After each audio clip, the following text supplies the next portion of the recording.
L'hiver arrive. Dans les ruches, l'activité des abeilles est beaucoup moins intense. Dans leur atelier, Claire et Guillaume en profitent pour emballer et livrer les magasins qui vendent leur miel. L'hiver, forcément, on a plus de temps parce qu'on n'est pas occupé sur les ruches, enfin beaucoup moins occupé. Mais c'est quand même une activité qui a lieu toute l'année. Ouais.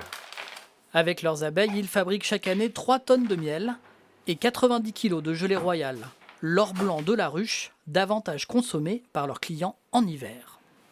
C'est un produit qui demande plus de temps de production et du coup, ces petits pilonniers sont un petit peu plus chers que le miel. Il faut tout de même prendre des nouvelles des abeilles. Claire et Guillaume passent régulièrement dans les ruches pour s'assurer que les petits insectes mettent de côté assez de nourriture. Elles vont vivre avec cette quantité de provisions jusqu'à fin février à peu près.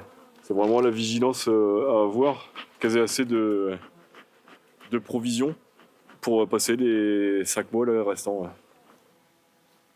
Alors les dernières réserves qu'elles peuvent faire, c'est sur le lierre, c'est sur la floraison de lierre, ça arrive mi-septembre, fin septembre.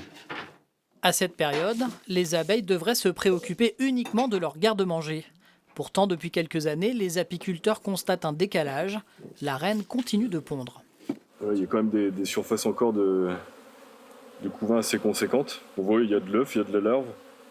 La reine est là, elle est dans le couvain, elle pond. Et là, des couvains comme ça à cette époque-là, on n'avait jamais.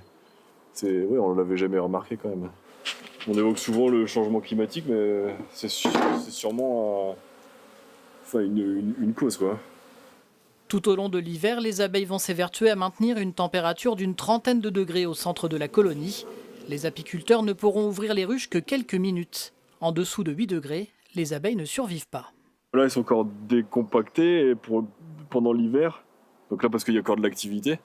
Et pendant l'hiver, elles vont toutes se resserrer entre elles pour garder une chaleur dans la ruche. Ouais.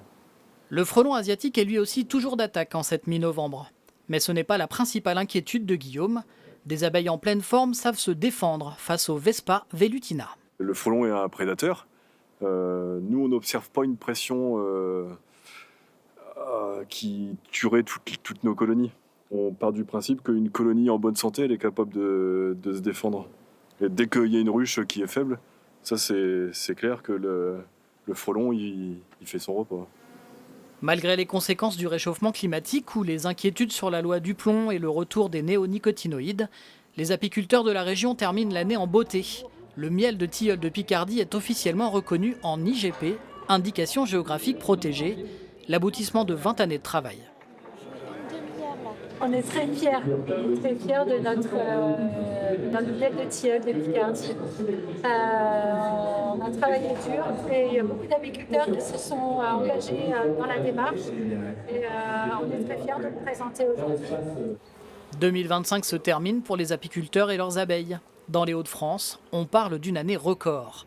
Plus de 2000 tonnes de miel ont été produites dans la région, dont 55 tonnes de miel de tilleul de Picardie, IGP.